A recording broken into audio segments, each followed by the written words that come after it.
everybody. It's 7 o'clock on the East Coast on a Friday night in New York. It's a spring evening, if you ask me.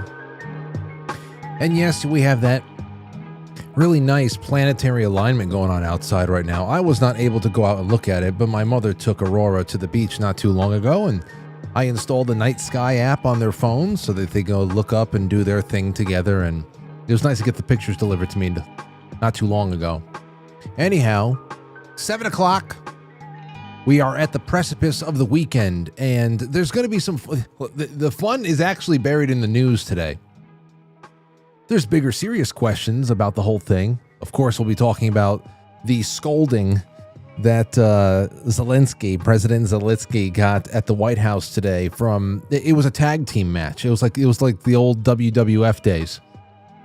It was Donald Trump and J.D. Vance were tag teaming, slamming, choke holding. It was nuts. It was nuts. So we're gonna watch some media. We're gonna talk about everything that's surrounding today's craziness that we saw all play out, because I'm sure this happens behind the scenes all the time. But this was pretty unique for us as far as a viewing experience goes. And then we'll open up the calls. We'll open up for calls and comments on whether or not, what about this was preordained. I don't think that, from what I saw, like Zelenskyy is a guy who really likes the role he's been playing the last 3 years and doesn't want to go away. And I think that there's a lot of people out there who probably want him to go away. And who knows? Who knows? This might be the end of his career, though. And it might be the only way he can get out of this without being killed. So we'll read through it. We'll watch some stuff. I'll open up the lines. In the second half, I have some great, just fun things to talk about. We might be able to introduce them in the first half too, but God knows the material is so rich today that I don't, it may not go by that quick. It might be a slow burn kind of a thing. But yeah, it's the last day of February, 2025. And on Monday, we're going to have not only a new week, it's going to be, I think we're going to get a State of the Union next week. That should be pretty interesting to watch and to observe, even though I hate States of the Union. I really do. It's long. It's drawn out. I can't stand the way that everybody has to behave, with the hoorays and the looking the other way, and portions of the room are dressed in all one color. Everybody has an armband on. It's just so, I hate it all. I hate it.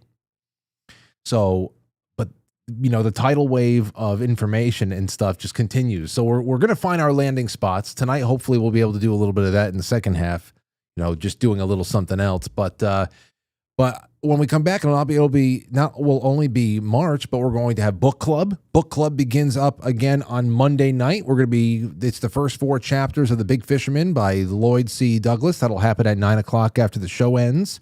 Stephen Jonathan will be our co-host for that go around, because he was there for the robe last year. He made for a really awesome conversation every night we got together, and we got 5 Mondays in March for The Big Fisherman, about 80 pages a week. I did the math. And then in April, ladies and gentlemen, Film Club comes back. We're going to be watching Rear Window by Alfred Hitchcock, and we'll have another film. Maybe we'll have 2 films in May. Because we don't read another book until we do Tom Sawyer in June. So become a sponsor. You're not only investing in the show's future, but also you're getting access to culture clubs that we don't have anywhere else. I've never been part of a book club. That's why I made one. And now I feel like a pro. Now, if I went to a real book club, what am I talking about? This is real. This is real for hundreds of you. And I love that. So let's continue on with our bigger work. That is the culture. But tonight, we're going to talk about the hilarity that pops up in the over the course of the cultural collapse. And that'll be nice. All right. Also on the agenda for the grab bag is this. All the problems I've had with Skype, everybody, all the struggles I've had with Skype over the years, it's gone in May. Gone. It's done. This is from Ars Technica or ARS Technica. I never read anything from there before. So here it is. On May 5th, Microsoft Skype will shut down for good. Now remember, everybody, on May 10th of 2011, Microsoft bought Skype for $8.5 billion. This is almost like is this a worse devaluation than what Tumblr was purchased for all those years ago? I forget. After more than 21 years, Skype will soon be no more. Last night, some users, including ARS readers, poked around in the latest Skype preview update and noticed as yet unsurfaced text that read, "Starting in May, Skype will no longer be available. Continue your calls and chats in Teams." I guess it's a part of, I don't know what they're doing. This morning, Microsoft has confirmed to ARS or Ars that it's true. May 5th, 2025 will mark the end of Skype's long run. Alongside the verification that the end is nigh, Microsoft shared a bunch of details about how it plans to migrate Skype users over. Starting right away, some users, those in Teams and Skype Insider, will be able to log into Teams using their Skype credentials. More people will be able to gain ability over the next few days. Microsoft claims that users who do this will see their existing contacts and chats from Skype and Teams from the start. Alternatively, users who don't want to do this can export their Skype data, specifically contacts, call history, and chats. That doesn't do anything good for me. Tried to upload that data into Zoom. It did not work, but that's Zoom's issue. Regardless, Skype and Teams users will be able to chat with one another or call. But see, the one thing I don't know here, there's also going to be a matter of Skype users who have paid for services. Current subscribers to Skype premium services will remain active until the end, and they won't be taking over new signups. Now, as far as the phone goes, users who have Skype credits will ideally want to use their credits. However, Microsoft said that Skype Dial Pad will remain active via web interface and inside Teams after the May 5th deadline for people to continue to use those credits. So it doesn't go into whether or not this means that your Skype number is going away. Which, whatever, we haven't been reliant on Skype. And I know that Skype was a big part of the way that we were going to have you guys ask people questions, but I can get a number I know I can get a number through various places. Hell, I might be even able to run a new Zoom account on my phone, because that was the whole thing. I have a new device that's able to Bluetooth into my mixer over here, and we can route the audio together so everybody can talk. But it's just one of those things. We've always had a Skype number. We've had a Skype number since 2007. That's 2007. Whenever we started taking calls, me, Anthony, and Mike. It's always been Skype. So it's crazy.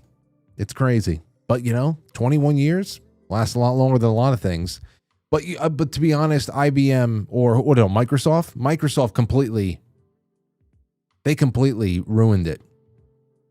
I mean, it was so unintelligent. It was so clunky. Whereas Zoom just blasted past it. They didn't even have things like a mute ringer option. I'm sure if they just listened to users who were having problems over the course of much of those 21 years, they'd be fine. $8.5 billion. I wonder how that all shook out. But then again, it's Microsoft, so they can recoup in a number of ways. All right. Well, we'll see. We'll see who's going to make the last Skype call to me on May 5th. Over on Zero Hedge, a little bit more on the law side of things, or lawlessness, if you want to put it that way. From Epstein to Diddy. Spotlight shines on James Comey's prosecutor daughter. Now, I remember this happening, that she was working on the Epstein thing. She's in the Southern District of New York. Everybody said, oh, how convenient, James Comey's daughter. And now it's been getting around that she's working the Diddy thing. So she's joined the sex trafficking case against Sean Diddy Combs late last year. In a thinly covered news story from December that suddenly is relevant again, New York prosecutor Maureen Comey, whose father James Comey will hopefully be going to jail soon, famously refused to prosecute Hillary Clinton for mishandling classified information, then participated in the Russia collusion hoax, joined the prosecution against Combs. The younger Comey, was previously working as a lead prosecutor on both the Jeffrey Epstein and Ghislaine Maxwell cases, as well as former Epstein cellmate Nicholas Tartaglione. So that's been getting around. Familiar faces, familiar names. And one last thing over here is from The Hill. GOP push to Doge cuts inflames talks to prevent shutdown. Growing calls among hardline House conservatives to incorporate cuts made by the Department of Government Efficiency, Doge, into the developing government funding bill are complicating efforts to avert a shutdown 2 weeks ahead of the looming deadline. This should mean nothing with a majority, but of course, there's many traitors in our midst here. And when you're talking about funds that were earmarked by Doge, and yeah, we're in the hundreds of millions, over 100 million, 100 billion. I mean, we're in at least the tens of billions.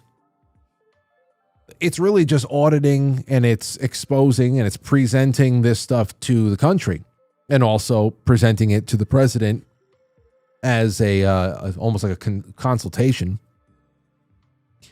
for what then can hopefully be made into lasting legislation to defund things, to shutter them, and to hopefully, here's the other thing.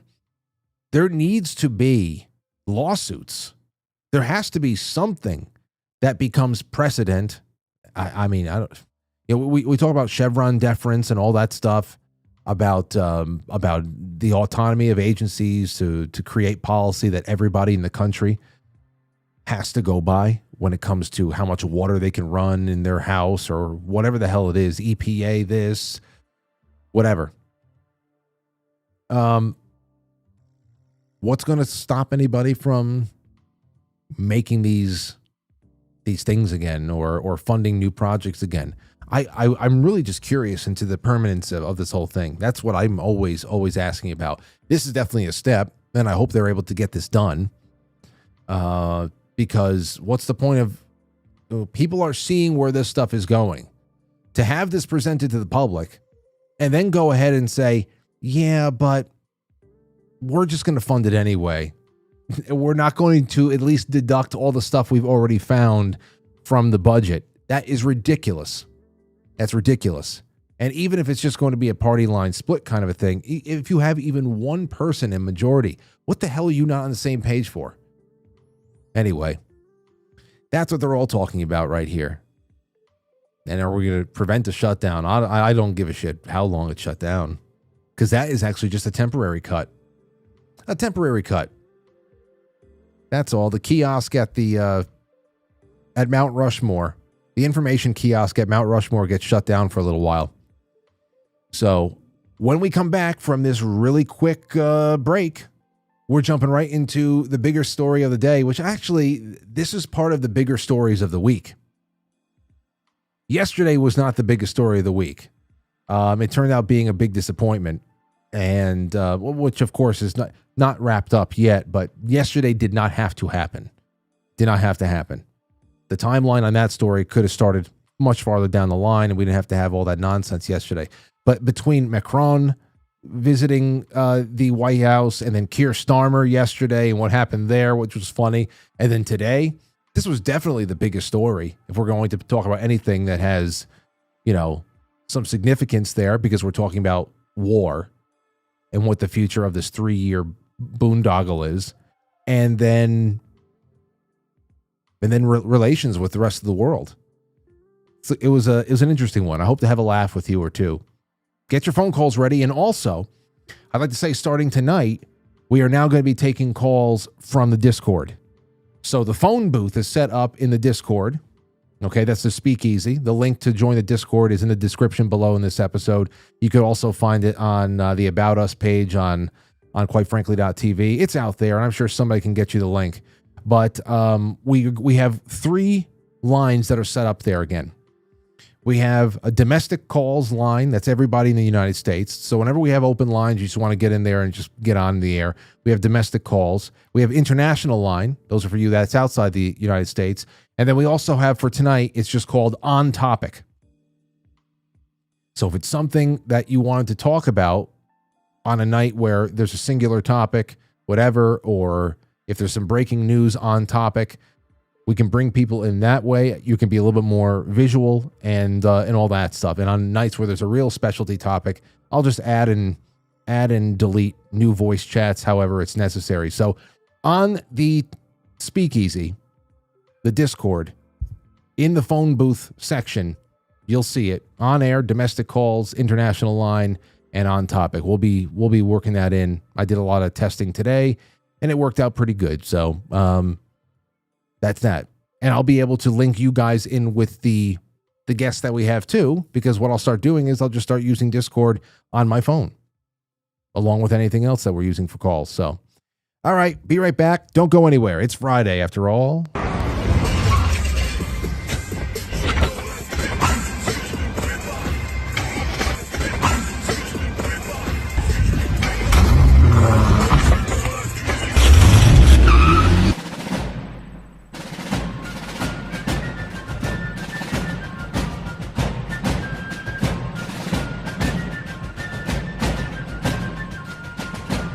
You let one ant stand up to us, then they all might stand up. Those puny little ants outnumber us 100 to 1. And if they ever figure that out, there goes our way of life. It's not about food. It's about keeping those ants in line. That's why we're going back. Does anybody else want to stay? To a raffle for this wonderful book, the Be Your Own Shaman book by Jane Barlow, the field guide to utilize 94 of the world's most healing plants. You remember we went through this stuff? It's awesome. It's awesome. It's not only telling you which plants you should start growing, it tells you how to turn them into tonics and tinctures and salves and all that stuff, how to apply them, dosages, protocols. It's really wonderful. If you're talking about becoming a little bit more independent and wanting to source some stuff that'll be good and useful for your house from just your property, this is the first book that she gave me. And then she sent me an updated one that has the psychedelics chapter in there. I got to bring her on in March to talk about that. But for the meantime, I'd love to just send this out we'll raffle it off. So I'll start collecting the names of all the super chatters tonight, and we'll go throughout next week. And then maybe next Friday, I'll announce who gets this. There you have it. It'll only take one to get you in. I don't count doubles, so don't worry, everybody. Everybody will have a same chance. All right. Other than that, this is what we were going to be getting today. Well, what we thought we were going to get a little bit more information on. The last week or so, we've been hearing things about a so-called pieces of a Ukrainian peace deal, or what would be a peace deal that Trump was putting out there. And as of today, I don't think that's going to be happening. But here's what I got so far. I pulled together some notes. What was reportedly included in the negotiations based on information available up to yesterday, territorial concessions. Trump's approach reportedly involved Ukraine ceding some territory currently occupied by Russia, such as parts of eastern Ukraine and Crimea, to freeze the conflict along existing battle lines. This was suggested as a pragmatic acknowledgement that Ukraine might not reclaim all of its occupied territories militarily. None of it, actually. Like, there's no achievable goals here. That's the whole thing. There's no achievable goals, yet everybody around this country wants him to keep going. And again, we'll talk about all this. NATO membership off the table. Good. The key element was Ukraine foregoing NATO membership, at least for the foreseeable future, aligning with Russia's longstanding demand to prevent NATO's eastward expansion, which of course was promised decades ago, and that didn't work either. This was a significant concession from Ukraine's prior stance under President Zelensky, who sought NATO integration as a security guarantee. It's not a security guarantee. It's a World War III guarantee for the rest of us. Or at least a hot World War III. Economic arrangements. This was the one that got a lot of attention this week. President Trump pushed for the U.S. to gain access to Ukraine's substantial mineral wealth, that's titanium, lithium, graphite, etc., with proposals that the U.S. would receive a significant share, sometimes reported as high as 50% of the revenue as repayment for past and future aid. Now, I would have liked it to have been recouping past aid and also opening up the books. See, that's the thing here.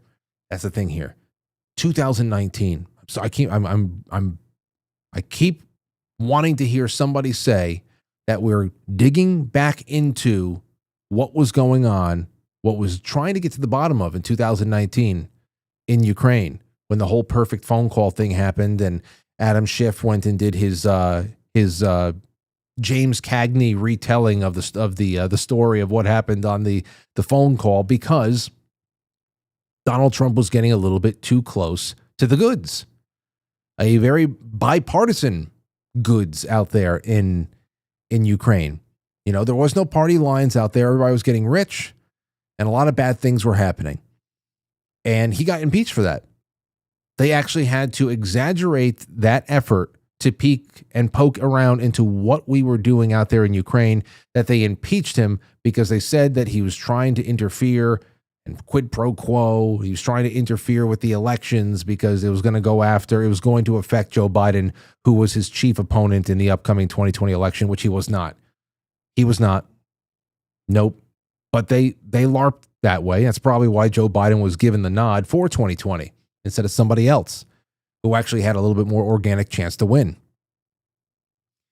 So I would love to hear about that, but it's cool, you know, no NATO, forget about that. And I don't want any future aid.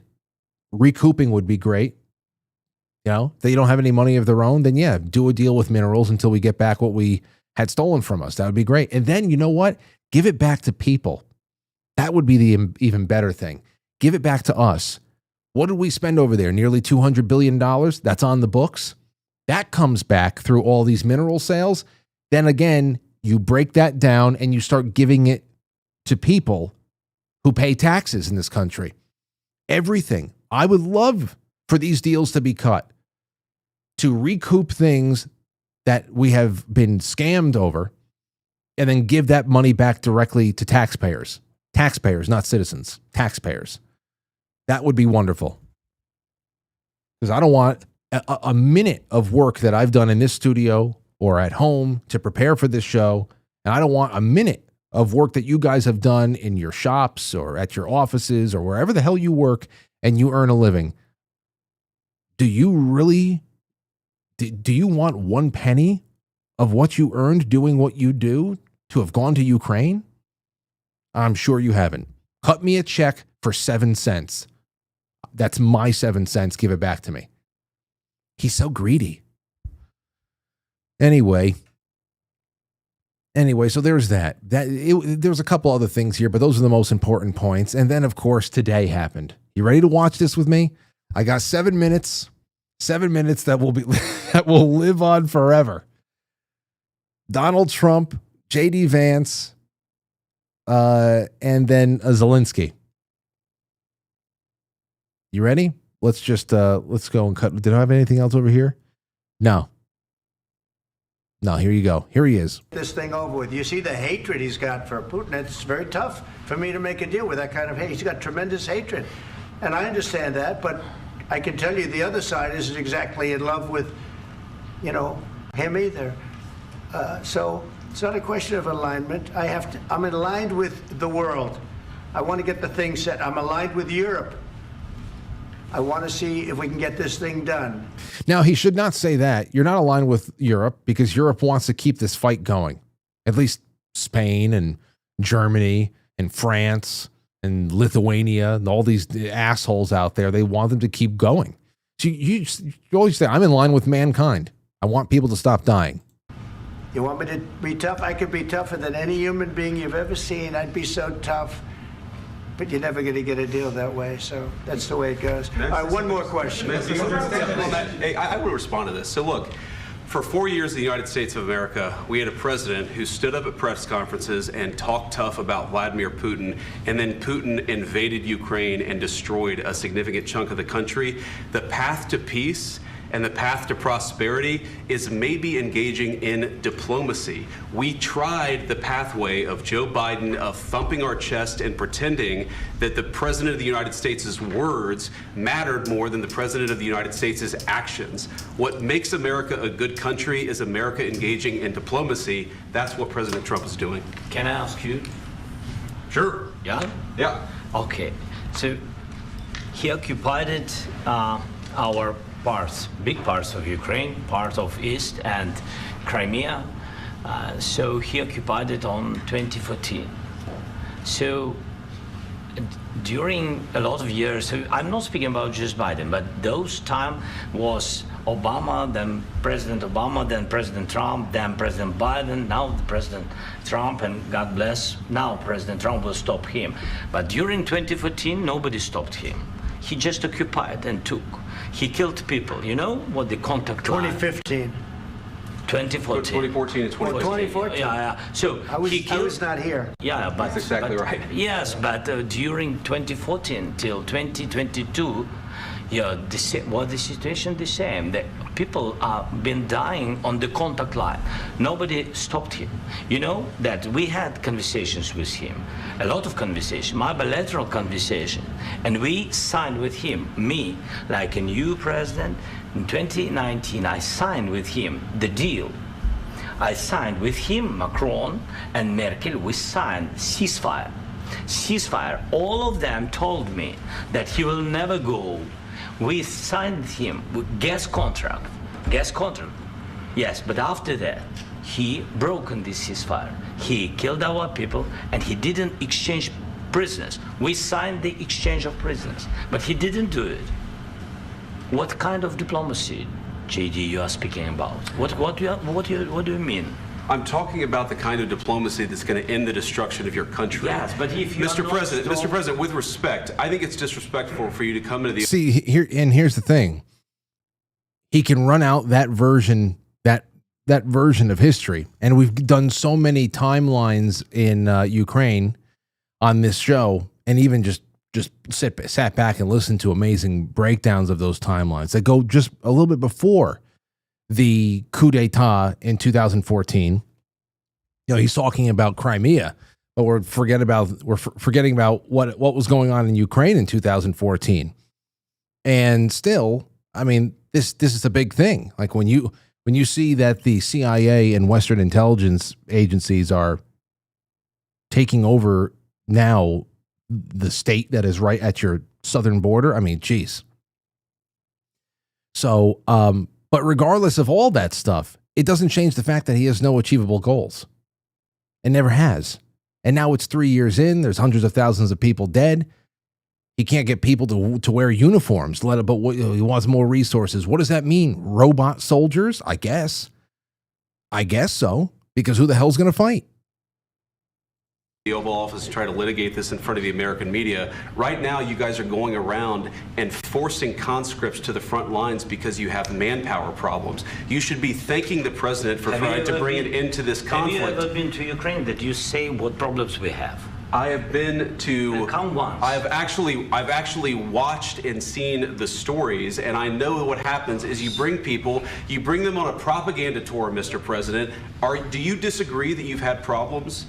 Bringing people into your military? And do you think that it's respectful to come to the Oval Office of the United States of America and attack the administration that is trying to prevent the destruction of your country? A lot of questions. Let's start from the beginning. Sure. First of all, during the war, everybody has problems. Even you, but you have nice ocean and don't feel now, but you will feel it in the future.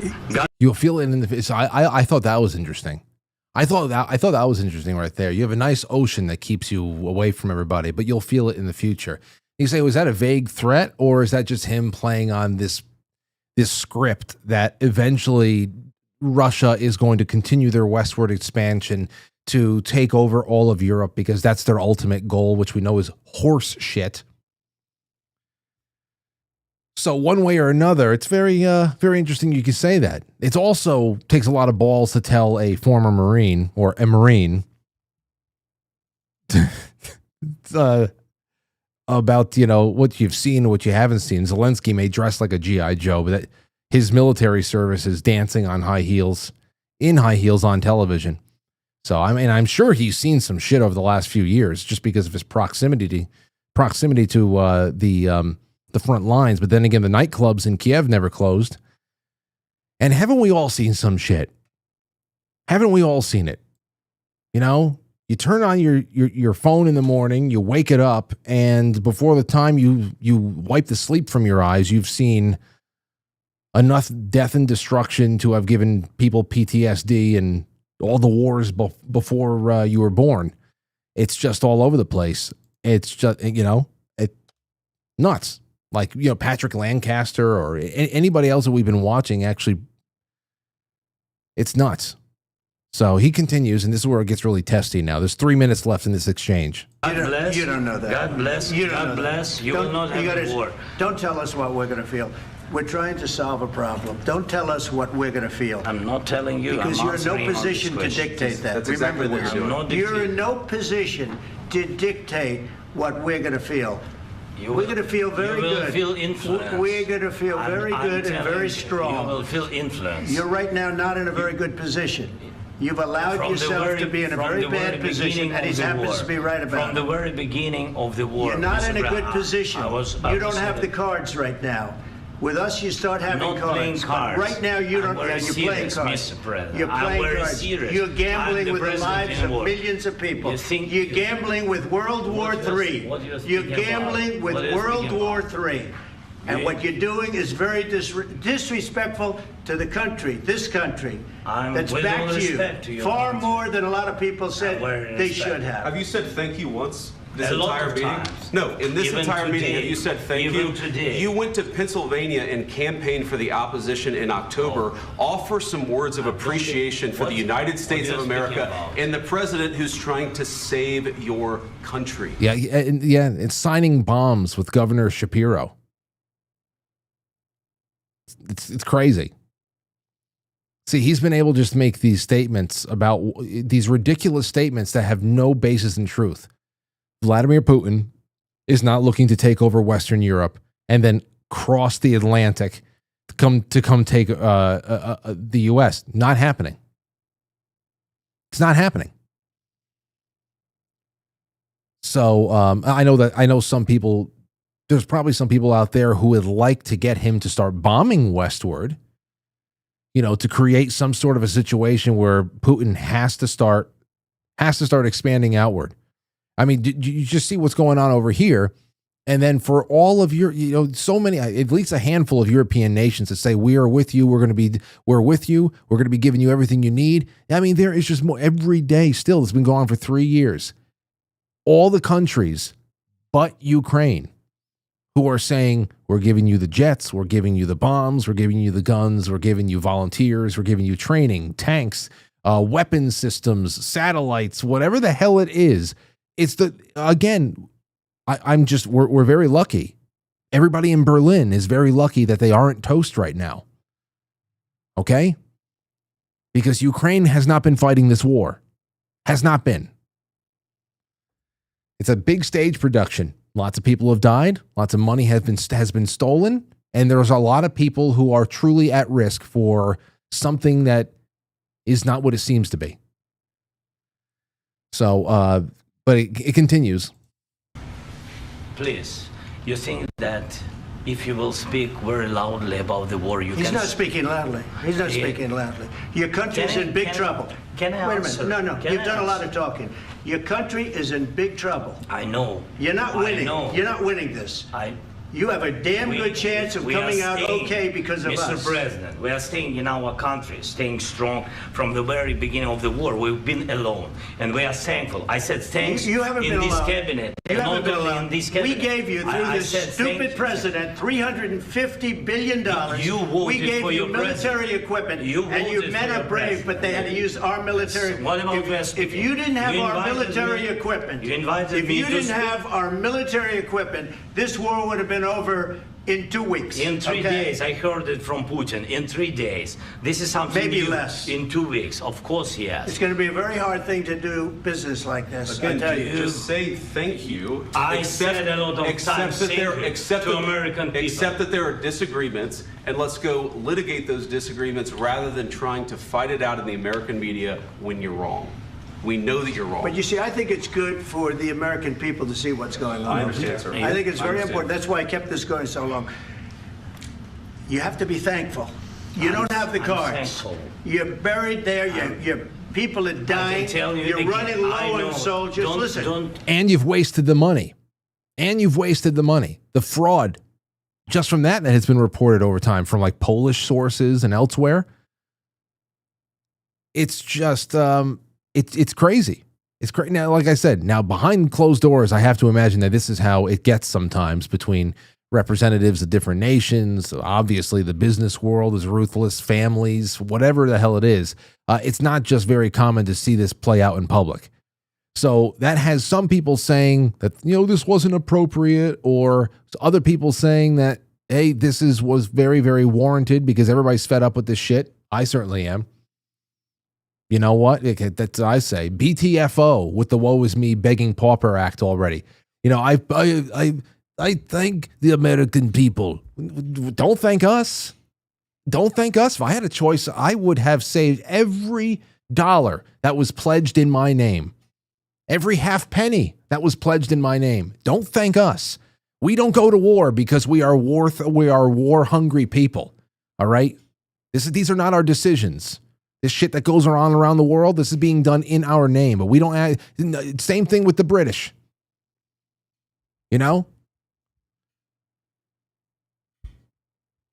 There are very sick people who are acting in everyday people's names and also in their worst interests as well. Destroying their homes, destroying other people's homes, then taking the people disaffected in other places into the homes of their own country to destroy their country even faster. Then they call the people who criticize them racist. They're all sick. They're all sick fucks. And how much of a role has this guy really played outside of just having a hand up his ass, working his mouth? I don't know, but it's he definitely likes the role he's been playing. Seems to be enjoying it. Please, You're running Mr. low President. on soldiers. It would be a damn good thing. Mr. And then you tell us, I don't want a ceasefire. I don't want a ceasefire. I want to go, and I want this. Look, if you could get a ceasefire right now, I tell you take it so the bullets stop flying and your men stop getting killed. Of course, we want to stop the war. But you're saying you don't want a ceasefire. But I said to you, I want a ceasefire. with guarantees. Because you'll get a ceasefire faster than an agreement. Ask our people about ceasefire, what they think. That wasn't with me. For you what that wasn't this with me. means. It That was with wasn't a you. guy named Biden who was not a smart person. That was with Obama. It was your president. Excuse me. That was with Obama, who gave you sheets, and I gave you javelins. Yes. I gave you the javelins to take out all those tanks. Obama gave you sheets. In fact, the statement is Obama gave sheets and Trump gave javelins. You got to be more thankful, because let me tell you, you don't have the cards. With us, you have the cards. But without us, you don't have any cards. One more question to Mr. Vice President. I'm sorry. It's going to be a tough deal to make, Um, because the attitudes have to change. what if Russia breaks? Now, he says we need guarantees. For what? Here's the guarantee. Forget about the land. Take this mineral deal. Pay us back for the 350 million plus. Let's call it 400 million. 400 billion. Let's go at 400 billion. That all goes back to the American people who have been robbed to go kill people that they don't want to kill once again. And then after that, open up the books on your entire government and our State Department's working out there. Open up the books. Tell Pam Bondi and everybody else, whoever the hell has to go out there, get to the bottom of what was being looked into in 2019. Look into every damn person that is working in that government and make sure that we are totally hollowing it out. I don't know how you can do it. I understand it's like the unseen world, but that's the only thing. You want to talk about the guarantees? You're not going to have any. You're going to have far less problems if there's a neutral state there again, a truly neutral state. even saying we're not going to touch we'll leave the borders where they are right now and blah, blah, blah, blah, blah, blah. You essentially have a non-NATO member NATO state right there at the border. That's an issue. And it's that way because of subversion and sedition from the intelligence agencies. This is the unwritten history of the whole area over there. At least in the last 20 years it is. So there's the guarantees. I don't know. It's just really, really crazy, man. That all happened. That all happened today. Now, I look at him, I said, this guy has completely outlived his usefulness. And I think maybe this is the only way, because now you have some people back in Ukraine who are like, I don't know. I saw something about impeachment in Ukraine that may or may not be true. So many things are said all at once. But you even have Lindsey Graham. Take a look at this one. Okay. Headline from Zero Hedge. International firestorm erupts after Trump-Zelensky spat. Lindsey Graham says the U.S. can never do business with Zelensky again. This is Lindsey Graham. So when things like this start happening, you say, okay, so what was the deal? What was the deal here? Because there's the Rubio move too. Unless Lindsey Graham sees this as a politically untenable situation for him personally to continue to prop up Zelensky and wanting to go in there and keep the war alive. Because you know what he loves. You know who trained him. As expected, today's Trump-Vance Zelensky cage match was that Ukraine deal has erupted into an international firestorm. A few select sections. The Team World Police. Spanish PM Sanchez says, Ukraine, Spain stands with you. Good. Okay. Always neutral. Spain, go in there and start fighting. They need people, by the way. They need people. So go send the Spanish men and boys. Let's see if your stance is popular then. French Foreign Minister Barrot says Putin's Russia is the aggressor. There is only one necessity. Europe, now the time for words is over. It's time for action. What does that mean? Are you going to declare war, France? Is that what you're going to do? Are you going to declare war against Russia? Then, all right. All right. German Chancellor Scholz says Ukraine can rely on Germany and Europe. Okay. Hey, to all of our sane friends out there in Europe, no matter where you are, to all of our sane friends who see this for exactly what it is, get to the United States as quickly as possible. As quickly as possible. Stay here for 2 years. Then go back. Do something. Watch out. Let's see here. EU's von der Leyen says, be strong, be brave, be fearless. You are never alone, dear President Zelensky. Lithuanian president says Ukraine will never be alone. Portuguese prime minister says Ukraine can count on us to support it. Czech Republic president says we stand with Ukraine more than ever. Time for Europe to step up its efforts. Well, you have been sending, to a lesser degree than the United States, weapons, money, weapon systems. But how are you going to step that up, aside from sending more or sending people? How do you step it up? Because again, they need people to be able to even work these weapon systems. So be very careful. I mean, Europeans, this is a great thing right here. I would love to see some very, very upset Europeans going out and taking to the streets, protesting not what happened in the White House today, but what European prime ministers are saying right now. Because how do you step this up without it being boots on the ground and actually saying we are declaring war on you? We, collectively, you are now at war with Europe. Even though that's not speaking for all European nations here, but still, I mean, you have some pretty critical players already I've just read off of. EU Foreign Policy Chief Kallas said, today it became clear that the free world needs a new leader. It's up to U.S. Europeans to take this challenge. I mean, that's what we've been doing. That's what the elections in the United States has been about. That's what the elections in the UK have been about. That's what the elections in Germany have been about, that you've been screaming about the rise of the far right and everything you've been doing in France, the little parliamentary tricks to make sure that actual real populist movements are not able to overtake the entrenched establishment.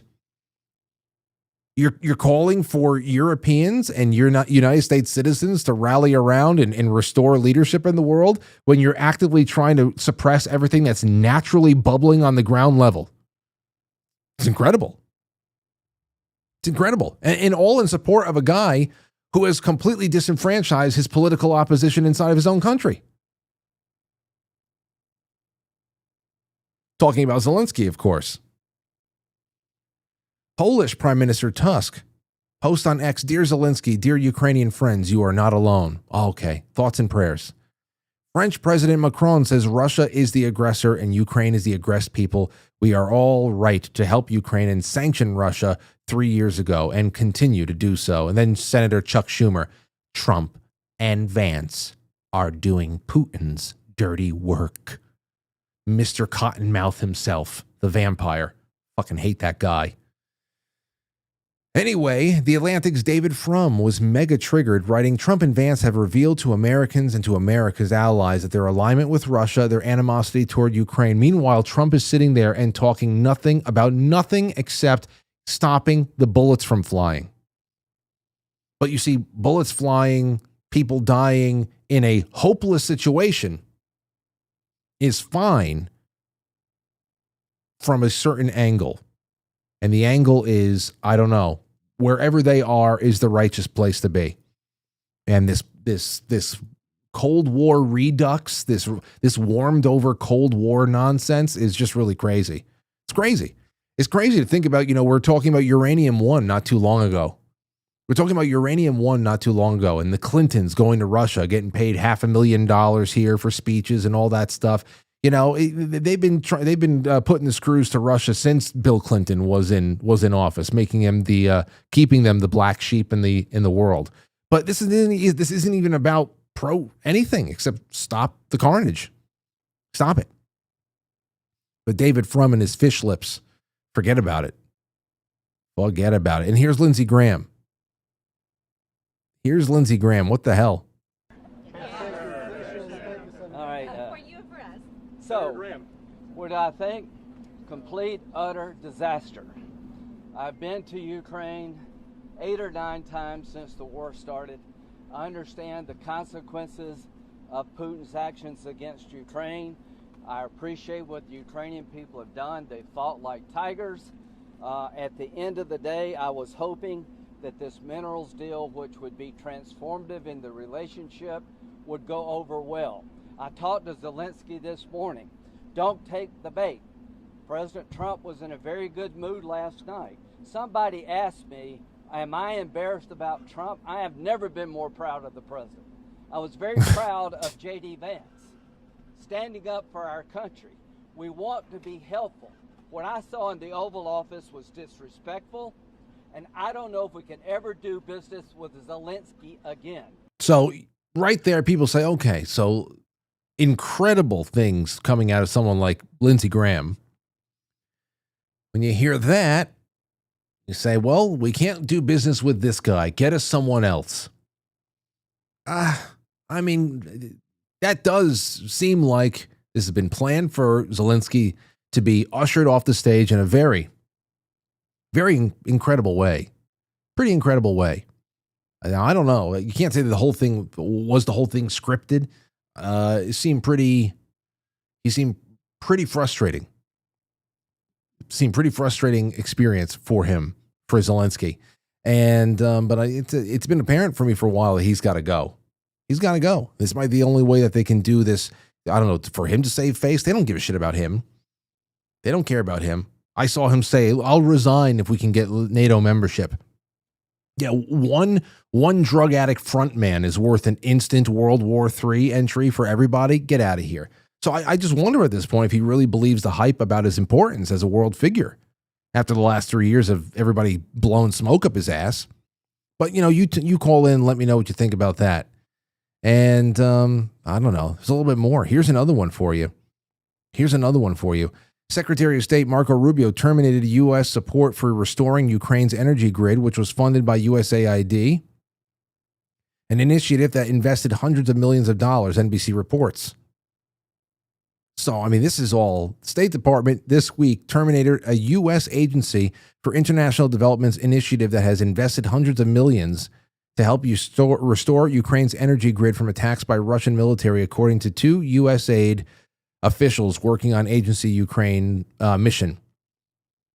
Based on document obtained by NBC News, the State Department has also ordered a termination of a program focused on financial sector reform activity.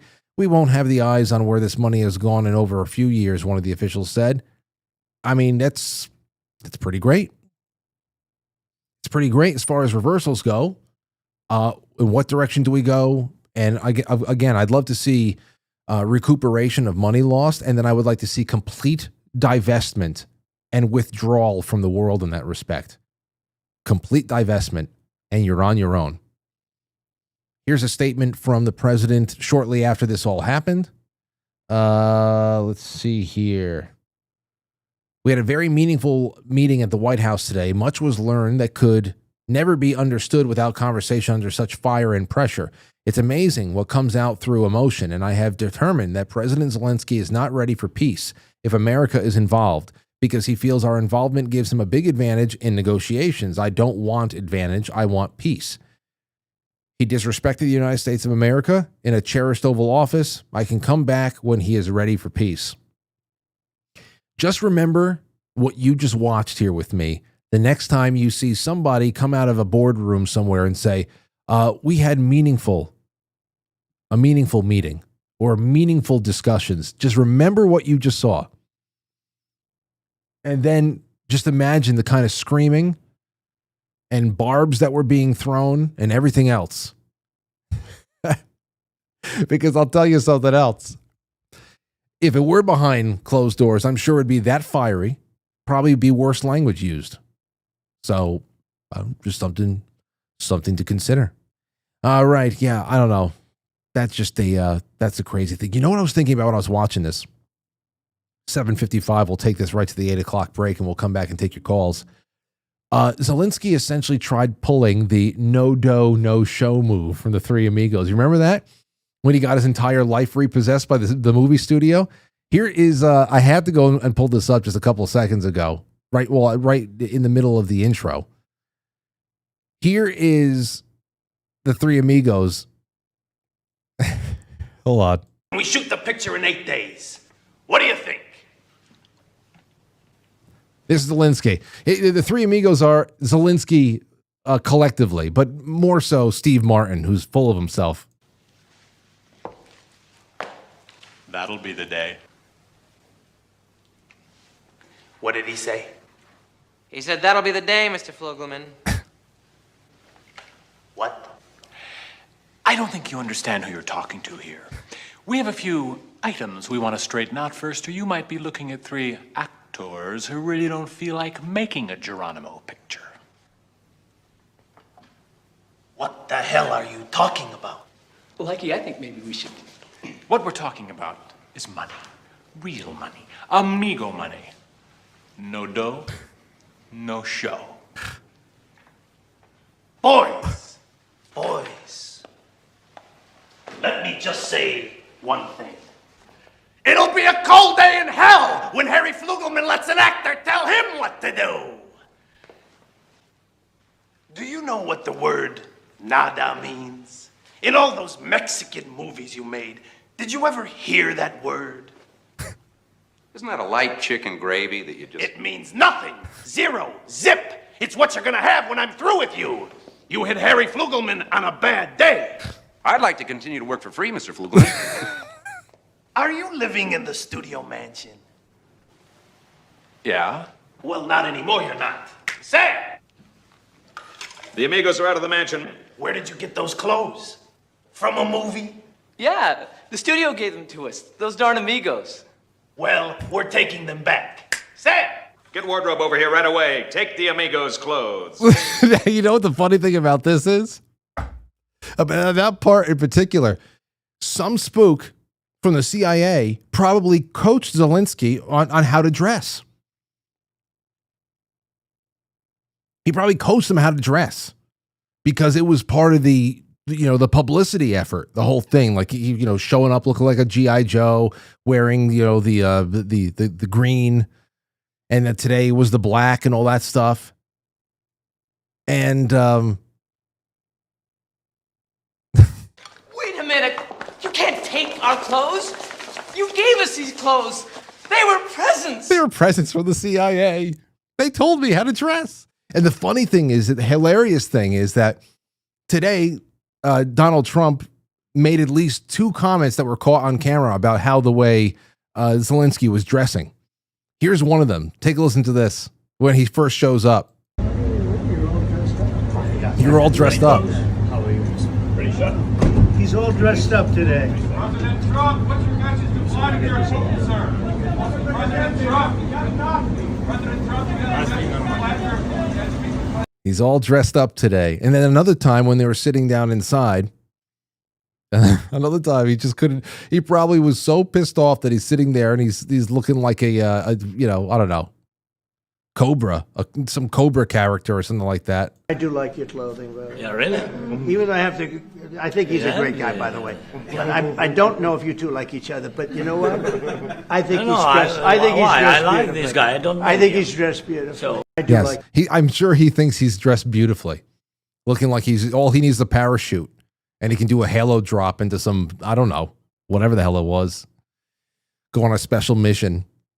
And listen, this is not to mention yesterday when Keir Starmer from the UK came in and got toyed with just as bad as Trump toyed with Macron. And like I said, this ended up being the bigger stories of the week after we went through yesterday, and it was really all retch, no vomit. So let's take a really quick break. When we come back, I'll be taking some of your calls, and we're gonna have some fun. I'll just have some general topics to throw you, but the lines will be open. We'll do our thing. All right, don't go anywhere. BRB for the last intermission of February, and thank you to my buddy Mike May, good buddy Mike May, who actually called into the Zadals in New York special on Saturday night. Mike May is the new media production manager. And we're doing some really great things this week. I think this month we're finally working on the new intro and so many other stuff. And it's going to be great. So we'll be right back. Have a good one.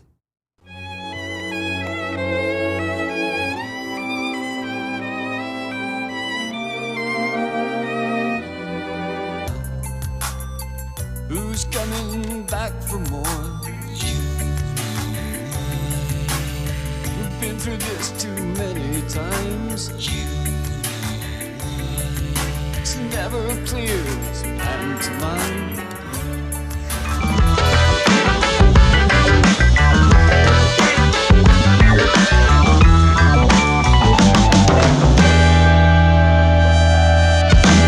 Quite frankly, he's amazing.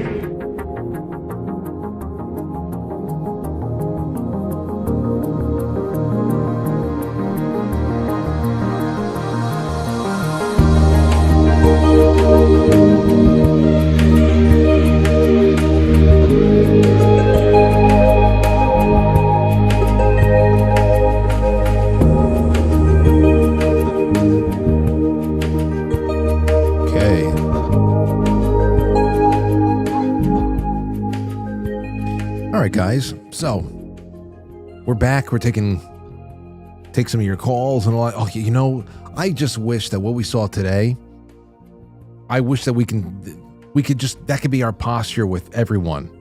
Not that it devolves into that, because some pretty insulting and insinuative things are being said there, and you can't just allow this guy to continue on with his ongoing monologue that's been 3 years, shows up in the US like he's the Beatles, Zelensky, and just goes on and on about the threat to the rest of the world and how the threat that's posed to the rest of the world in little old Ukraine is the 300 at the Battle of Thermopylae or something like that. Like, if it weren't for us, Russia would be at our front door everywhere. Yeah, you're holding them back, right? You're holding them back. Bullshit. So I'm glad it had to be done. But I wish this was our posture with everybody else, especially someone like Benjamin Netanyahu. But I dream.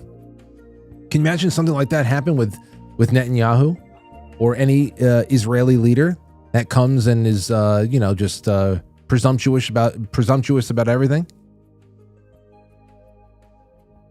Anyway, so let's see what we have here in the super chats. Quite frankly, superchat.com. Dooku Dan says Frank Tin Pot Zelenskyy was famous for playing a piano with his dick, and then was put up as a president on promise not to go into NATO and to settle with Putin. But the Tin Pot's mind was changed after U.S. CIA money and Israel lobby Newland kept feeding him cocaine. Yeah. If we have guarantees, well, you not being there is a pretty good guarantee. That's a pretty good guarantee everything will be all right. All Ukraine needs is a truly neutral body that is there to, take control of its country, and that's that. Frankie L. Fawcett IV says, F the Fed, 1776. Frankie Fawcett. I got to actually play a couple of rounds of Call of Duty with Frankie Fawcett the other day. Well, actually 2 weeks ago now. I haven't done much gaming the last 2 weeks. A lot going on. But I hope this weekend I'll be able to play again. Have some open rounds there. And it's always great when people from the audience start coming on and we have a good time. Got to do that at night, though. There's nothing like late night sessions, especially if they are streamed live and you have people in the audience talking and all that stuff. We'll figure it out. Jay Britt says, great show, Frank. Trump should have grabbed Zelenskyy by the ear and marched him out of the room. Oh, that would have been something else. All right, let's see here. Over on Rumble, we have a couple of rants going. Grandma Grateful says, my sister got me Be Your Own Shaman for Christmas last year. Such a good book. I'm telling you. I mean, first of all, I love the subtitle that the fact that it is a field guide, because even though Jane Barlow, they have a website set up where you can get a lot of their tinctures that they make themselves. And I got a lot of them now. And Aurora in particular loves the elderberry and lemon balm. Anytime Aurora has any kind of a cold or a sniffle, we start loading her up with a whole bunch of stuff. Well, but whereas they have those there, this pulls no punches. It gives you everything you need to know to identify plants, to grow your own, to plan how to make it, how to store it. I mean, it gives you all the information for you to be self-sufficient. I love stuff like that. I really do, because then, I think stuff like that is great to have in a home library somewhere. All right. Let's see here. Kay Corvin says, great show, Frank. Do you find it easier or harder to prep for your show with Trump in office versus Biden? News moves so fast, but makes for great content. I imagine you change a lot last minute. I don't know. It's two different approaches. It actually might be a little bit harder under Trump so far, and I'll tell you why. Because it's true, the news moves so fast. There's a lot I miss. But then again, I'm not a newsman. I'm not a journalist. I'll have to say that over and over again because some people think I am a journalist. I'm not. I have no interest in being one. I want to be able to be wrong as whatever. And just have it be one of those things that we can move on from, But still, I think that under Biden, it was just a lot easier for me to plan my weeks. But under Trump, things move so fast, and the commitment to variety throughout the broadcast week is a little tougher. Not that bad. I mean, I've been doing this for, like I said, nearly 20 years. Over the course of that time, I've developed my own systems, and I know what I like to do. I know what works and all that shit. But I would say that the pace with which we are moving right now makes it really, really tough. And then you sometimes find yourself in a position where something big really happened in the news, but you have a guest that has been scheduled for a couple of weeks to talk about something, human interest related, physical endurance related. I don't know. something not related to the news, which I love doing and I believe is very important, especially for the future of this show. So that happens a lot. Like, for example, last night, waking up yesterday, I knew, okay, Epstein, and then I saw the Gene Hackman thing, and I said, okay, well, I got John Barber coming on to talk about showbiz. I don't like doing this, but I gotta move him. And I know John well enough where I don't think he'd have a problem with that, and he didn't, and we found a replacement date. So things like that happen a little bit more under Trump, even the first time around. I mean, he wasn't moving with this pace the first time around, but the media was. Everybody was moving with surgical and almost desperate because they know that they're running against the clock, how fast time flies. They're moving with that kind of a frantic pace. Now, in 2016 to 2020, that was the media. They were on the offensive the entire way, along with the bureaucracy. And now it's the opposite, but still maybe the same pace, if not even farther, because what the media and the bureaucracy had to do back in Trump 1.0 is they had to manufacture the shit that they were trying to throw at people. Donald Trump and the people he has surrounded himself with so far have, in large part, just gone completely for what is verifiably there. Trillions of dollars worth of fraud that actually funds the machine that wants to kill us all.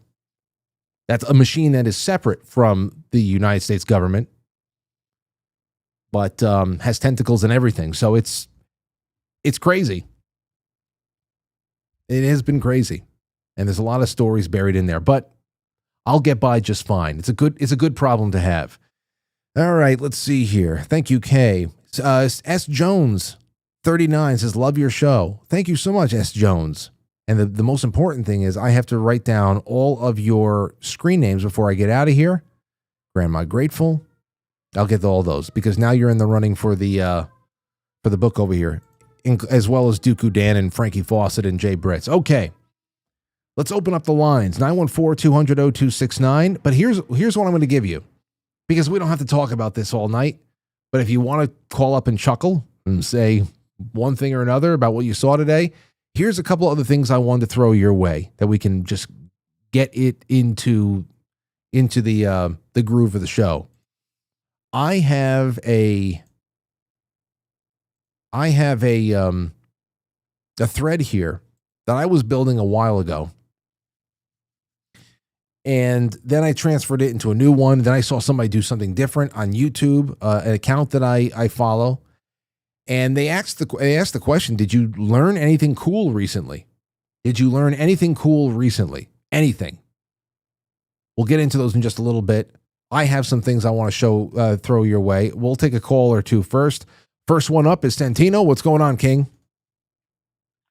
Hey, first of all, my apologies there for the Zelenskyy. I wish I could have been a part of that and shared some of my memories with you there, because we've been together a long time, and I would love to have talked about that with you guys. Don't worry. My apologies. No, that's going to happen.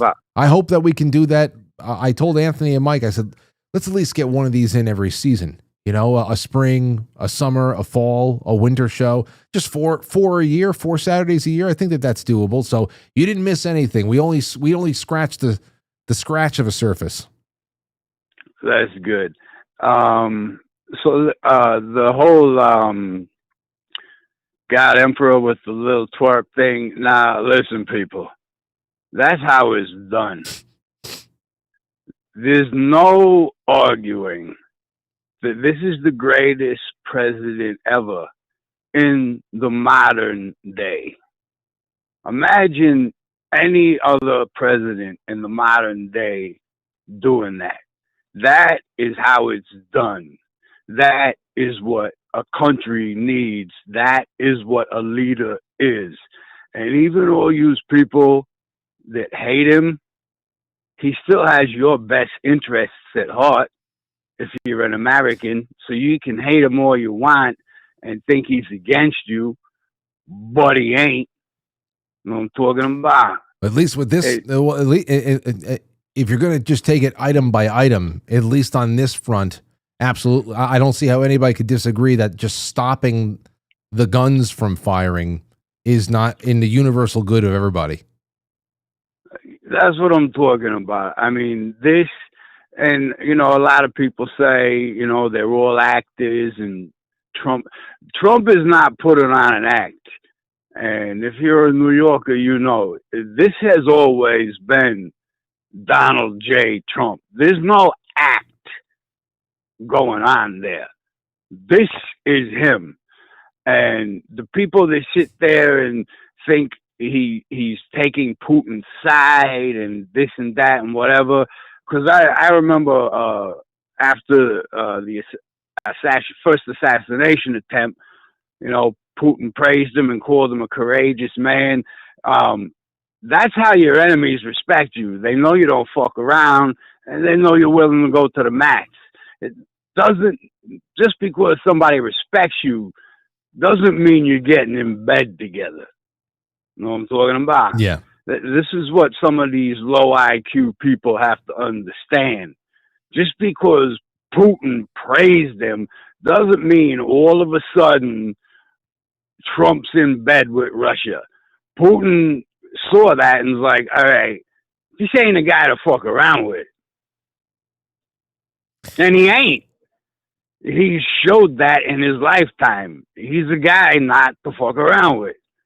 And it was a beautiful thing for our country.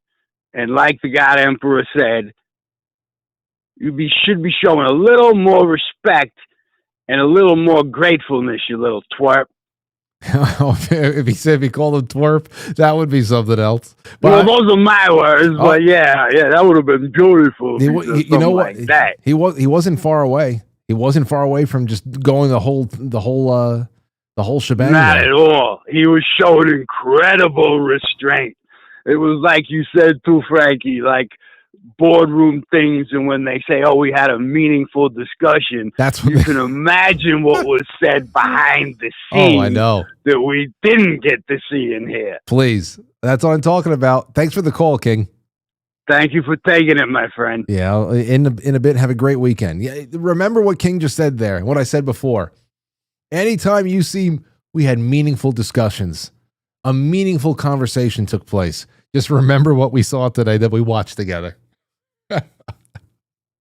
Oh, to be a fly on the wall throughout the years. Oh, I just wonder. I wonder the things. I'm sure somebody has written a book about some of it. I just don't read a lot of those books. All right, let's see here. Let's see. Let's pick it up. 540. What do you have on your mind? How's it going, man? I'm new to the show. Okay. What's your name?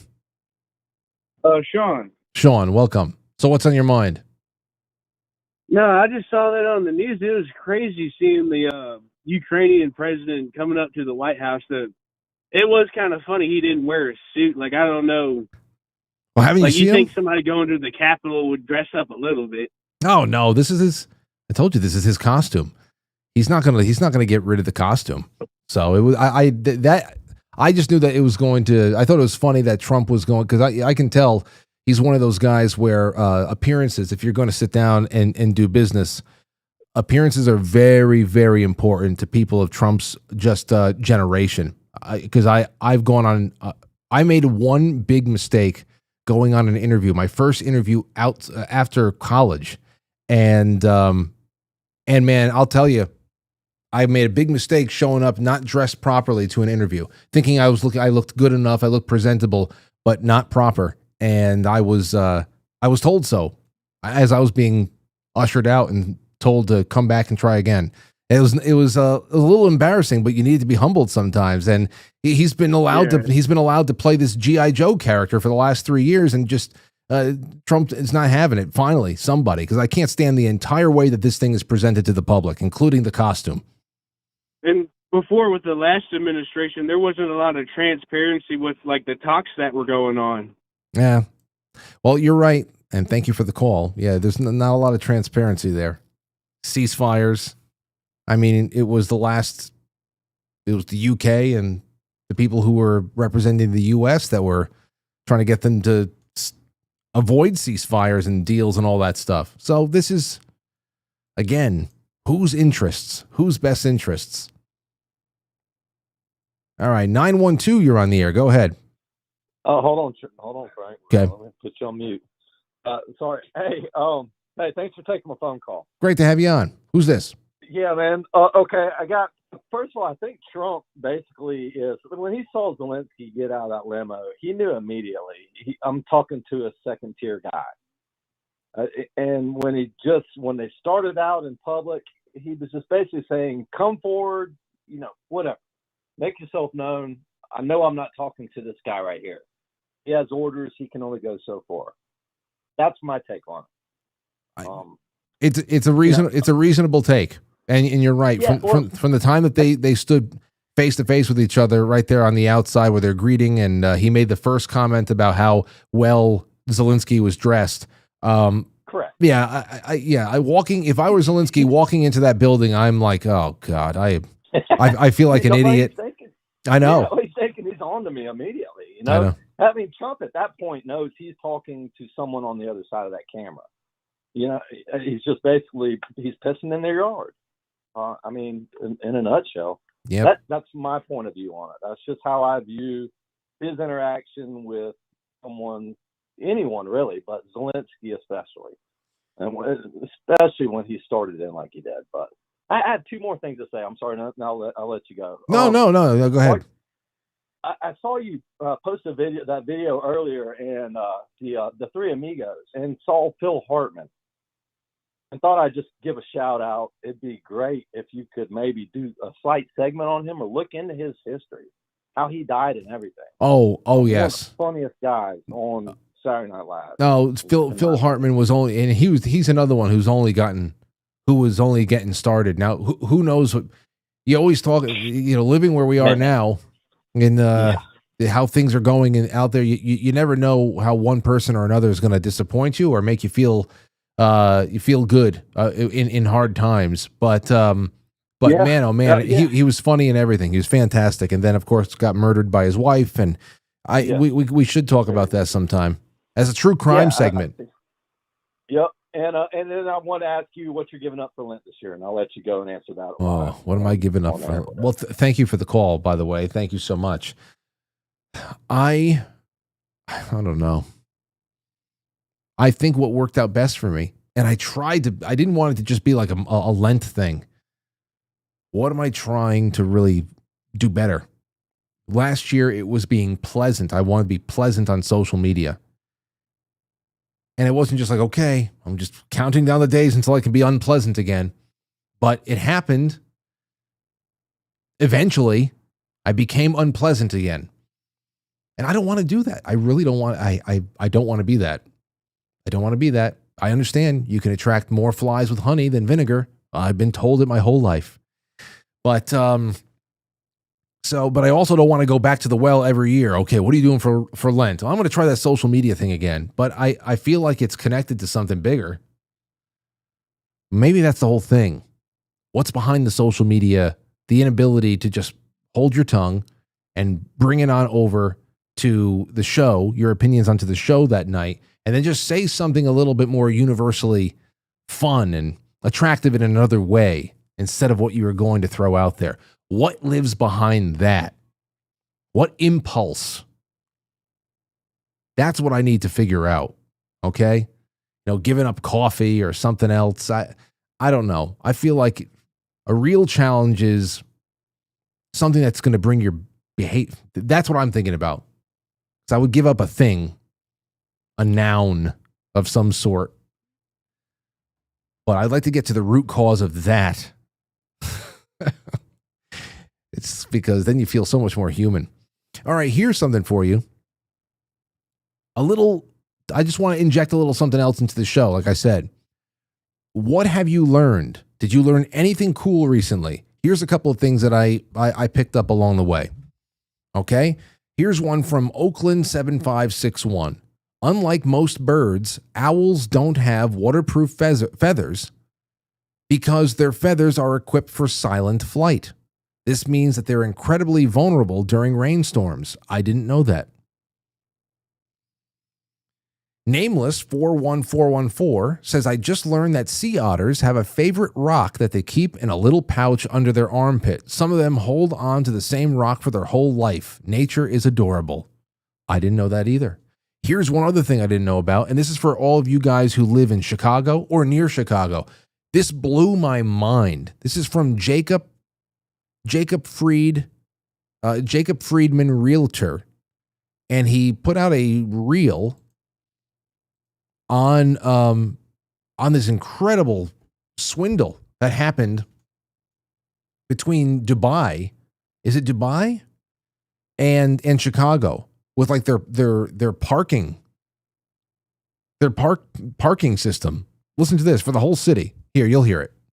You know that 15 years ago, Chicago made one of the worst deals in U.S. history? It was 2008 during the recession, and the city was desperate for money. So Mayor Daley sold all of Chicago's parking meters to a group of investors from the United Arab Emirates in exchange for $1.1 billion. The deal said that for the next 75 years, Chicago has to pay 100% of parking meter revenue to the investor's company, which is conveniently named Chicago Parking Meters, LLC. Chicago's 30,000 parking meters generate about $200 million in revenue annually, and because the city is sending that money overseas, none of it will go to Chicagoans. If you think that's bad, it gets worse. If any streets are closed for public events like street festivals or the marathon, the city has to pay this company the money they would have made from parking if the streets were open. The deal also says that if Chicago wants to remove even a single parking meter, they have to pay this company the value of what that meter would have generated until the deal ends in 2084. This prevents Chicago from building more bike or bus lanes because it would be so expensive to remove the meters. We have 59 years left until this deal expires, and nobody's found a loophole to get out of it yet. So next time you see how wealthy Dubai is, just know that Chicago parking might have something to do with it. Now, he sent $200 million a year, did he not? $200 million for 75 years just to be able to secure $1.1 billion? 75 years? Like, what are you talking about? This sounds so outrageous, it can't be true. But there's some people in the comments that said you failed to mention the part that the mayor who cut the deal is on the payroll of that company, and so is the rest of his family. It wasn't a bad deal for him. I wonder if there's any way to renege on that. I mean, that's just incredible. So I learned something there. Anybody from Chicago that's like this, and again, you can go into Quite Frankly's Discord. There's the on-topic voice room. There's domestic calls. There's international calls. Right there, we can take a few of you from there if you'd like. It's actually really easy and stable, like it used to be, but it was gone for a while. Anywho, there's that. So call in with some stuff that you learned this week. Now, I had another little thing that I put up into the title of the show tonight, and that was something called Time Machine Commando. Now, why did I put this up? Well, I saw a meme. I saw a meme over the weekend, of, I think it was a clip of Val Kilmer in the movie Heat in the middle of that really epic, firefight, that gunfight in the middle of the street toward the end of the movie Heat. Famous firefight. Very loud, no music in the background. It's really something else. So it's the picture of Val Kilmer just going back and forth, 180 degrees, firing here, firing there, wherever he can find cops, he goes after them. And Time Machine, this is Time Machine exists. Look, Time Machine exists. Me in 1836 defending the Alamo, and then there's the meme. There's the meme of Val Kilmer doing his thing and just taking people out back and forth. And I started wondering myself, now that's something, because you think about what the impact of one modern weapon, what even one modern, firearm could do to turn the tide of some kind of a battle or skirmish in the past. Thinking about the output of some of these things. And I said, I bet some of the guys, at least some of the guys in the audience, but maybe some of you ladies too have thought about this too. I want to ask you all, what would you do if you had a time machine? Where is the first place you would go with a modern weapon to jump in on the fight, to throw down with one side or the other? What would you do? Now, the main thing that I see popping up inside of the comments over here, the actual caption says, yes, I would go back to 1836 and I would help defend the Alamo. or a shit ton of people said I would go help out at Ruby Ridge. Okay, so that's a big one. Ruby Ridge was a big one that's in this thread. The Alamo popped up a couple of times. Carlos Grosado said, this would be me, but it would be 1453 in Constantinople. So trying to prevent the last of the Roman Empire from falling in Constantinople. 1453. So yeah, Ruby Ridge, Alamo and Ruby Ridge. A lot of people are saying that. Jekyll Island, 1912. So I thought I would throw that out there. Now, of course, the things that you've learned is a little bit easy to pick up with. And in that respect, we'll take your calls in just a second. I just wanted to take a quick break and then bring this one home with you. So, fun facts that you learned recently, Time Machine Commando, and then whatever else. We're going to be going to your Discord. We're going to be going to the 914 number in just a second. Hey guys, I'm in New York City just hanging out. J-Lo's new song, Jenny from the Block, all about Lopez roots, about how she's still a neighborhood gal at heart. But folks from that street in New York, the Bronx section, sound more likely to give her a curb job than a blow job or a block party. The New York Post, we're sorry about that slip up there. I have no idea how that happened, but it won't happen again. And that's your news. And the G Block, as Fox reports this Monday, November the 4th, 2002. You call in with that as well, 914-200-0269, 914-200-0269, and yeah, let's get back to some things that you've been learning. Smells are the most powerful sense associated with memories. A certain smell can bring back memory associated with it more clearly than any other sense. I believe it. I believe it. I will forever remember the smell that I smelled 2 nights ago, because I had to stay downstairs. I told Lauren, you know what, I'm gonna have to go downstairs for a little bit, or I'm gonna get sick. So I slept on the couch from 1 to 4, and then I was essentially up for the rest of the way. I don't think it's bad. Yeah, I'll remember that smell for the rest of my life. Anyway, I learned that if you stop over-explaining yourself to people, they judge you less for your mistakes. Is that true? Yeah, maybe that's true. Do I do that for others? Should figure it out. Smells, we talked about that. The bee population is actually growing steadily again. What do you know about that? Daniel, do you know about the bee population? I'm sorry, say that again. What do you know about the growing bee population? Did you heard it was collapsing years ago? I think it's coming back. Oh, I hope it is, but I'm pretty sure it's still dying. Oh. You know, chemtrails and whatnot. Oh, geez. You bring that up. Okay, go ahead. I just want to throw in real quick. I was listening to your guy. What is it? Oh, crap. What is it called?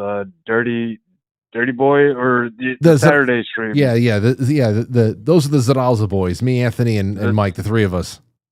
Yeah. So just for a funny aspect, I listened to your stream at work a lot of the times, and I'm a painter, so I was trying to cut it in a straight line, and is it Mike? I'm pretty sure, who just kept saying coming, I'm coming, and yeah. So I had to stop cutting in my lines because he just kept saying it over and over again, and it just ruined the whole thing pretty much. It ruined your job. Yeah, well, you know, I made it work. I got it taken care of. I just had to step away for a little bit while it played out. It was a great show, by the way. A wonderful show. I enjoyed it thoroughly. I've got to see if I can find this one clip for you. I'm looking into our master, a portion of the master archives that I have over here, because I think you want to talk about just Mike doing something over and over again, and it just for no other. Oh my God, I got to find this. It's so good. But I'm glad you liked it, man. And that has to happen more often. In fact, I had a buddy of mine get in touch with me, my buddy Tim, who was in a band with me and Anthony before that band split up, and he went off to do some really great things, and a number of metal bands that toured the world, and he wants to come back and do some work. So I think that those reminiscing nights on Saturdays could be really good. I might be able to do some stuff in between nights, appearances with Anthony and Mike and all that we can do just music. I would love to get special I told Anthony, I said, with all of the contacts he has in music now, because of the work that he's been doing since 2014, we have got to get some musicians here in the studio. I mean, he's worked with some of the people we listen to. He did work with Linkin Park before Chester died. He did work with so many people. I mean, the first people that reached out to him was Boys to Men, because they wanted to do collaborations and all that. Slash, I forgot a few other ones, but a lot of them. I mean, David Draymond, a lot. The metal world, he's pretty plugged in, like Disturbed and Korn. Sure. Yeah, so I'm thinking if they're ever in the tri-state area, we got to get some of these people in here for a talk on a Saturday night. I told Anthony we got to do some crossover like that. We got to do more. Oh, absolutely. Hey, just heads up. I live in the Quad Cities, so I'm just like right across the street from Coffee Revolution. If anybody's in the Quad State, go get some of their coffee. Have a good time. Oh, dude, I wish I could. I wish I was close enough to go get some coffee at some of their. You're talking about in Davenport, Iowa? Yeah, I live on the other side of the Mississippi and the Illinois side, but yeah, I actually went to visit their store to try to get some of your coffee, and apparently I got to go online to get it. Not a big deal, but lovely store, great place, That's one of those things I love. They told me that they every once in a while they do put our stuff out there, but people are not if they don't know who the hell we are, I guess. Oh yeah. So I think it's only a couple of bags at a time they have out there physically, but man, that's awesome, and I wonder how many people who know the show have gone there to actually have some coffee. If I was in arm's reach, I would definitely go. Right on, man. Have a good night. All right, take care, Daniel. Be well. That was a nice call. Let me take a domestic call from AI Fusion Work over on Discord. You there? Hey, Fusion. Hello. Hey, what's going on there? Hey, nothing, Frank. How you doing? You still on? Still on what? Are you still on? Is the show still running? Yeah, the show's still running. It's 8:37. I got about 13 minutes left. Quick one here. My 23. brain's already fried. What have I learned this week? I've learned at the end of the week, people are even more gullible than I ever imagined they could be. Oh, wait. Is this Phil? Yeah. Hey, Phil. Hey, how's it going? Oh, it's good to have you on. Listen, let me tell you something. If you don't see right through this orchestrated replacement of Zelenskyy, I don't know what to tell you at this point. I mean, I could go back so far with the documentation and with the various things and the reason this whole thing occurred. And it's ridiculous to think that this whole thing just happened out of happenstance today, the way that it did. Then you got people like Lindsey Graham. They can't wait to spill it out immediately. And don't forget Lindsey Graham, when he sat on the House committee and all that, it was against the whole Steele dossier thing and the Clinton deal. But back to that, you've got him coming out immediately saying, well, maybe Zelenskyy ought to just quit, resign, what have you. Listen, by the time that plane lands back over there in the Ukraine, he's done. He's gone. It was on purpose. My only question is whether or not he was actually in on this from the beginning. And what I mean by that is I can guarantee you, as sure as I'm sitting here, the plan has been to replace him. He knows that. They know that. I just wonder whether or not they actually got to him at a certain point in time and said, listen, this is how it's going to go. In the end, go enjoy the rest of your life freely, have fun. It's going to be on us. Or option number 2, in which case you're not going to last very long. You're not going to like it, and you're done. 100% there with you. I think that there's been a lot of theorizing about where I don't think that he's ever really a significant part in all this, for sure. Obviously, front man, the face of the main face of the war in the media sense and all that stuff, and they circle the wagons around him. But as far as him having any kind of agency, never. So, but He's been a useful idiot. That's it. He's been a tool. And you have to, again, remember too why we started this entire Russian-Ukraine conflict. You got to go back to the 50s or the 40s. I can't even remember all this shit. It's so much. But anyway, when we were trying to get NATO going, and we basically said to Russia to get them to agree to it, okay, we will not force any other countries or bring any other countries or allow any other countries to go into NATO or join NATO that surround your border. And what did we do? Lo and behold, we recruited every single one around the border. The Ukraine was the very last one that stood. And what did we do? We're going to make sure. Now, let me put this in perspective for you. If Russia came over and recruited Canada or Mexico to be an entity which had signed a deal that said if any other entity in the world attacked our entity, then you, by the laws governing the entity, are forced to respond against that particular proponent. So what I'm getting at is, if Russia came over and turned Canada or Mexico or both, do you think that the United States would simply sit by and allow that to happen? No way. No. And that's exactly what we did concerning the Ukraine and Russia. We forced this whole thing from the very beginning. We've escalated every single bit of it. I'm not saying Putin's a good guy at all. I'm just saying we had an ulterior motive. We had an agenda, and that's exactly what we're doing and we're executing now. Well, I think a lot of people would agree with you, Phil. I think a lot of people would, and I tend to agree with you. I'm sorry to interrupt you, but I don't think there's any question about it. You know, let's talk next Friday. See where we stand then. I can promise you, I'd be willing to bet you everything I have. He's not going to be president. Well, I mean, like I said before, I don't know if it was just crazy, fragments of information, some true, most false, that I saw in the chaos today as I was just like looking for little bits and pieces to complement what I already had set up for tonight. But there was something about impeachment talk already back in Ukraine. Was that nonsense, or was there something to that?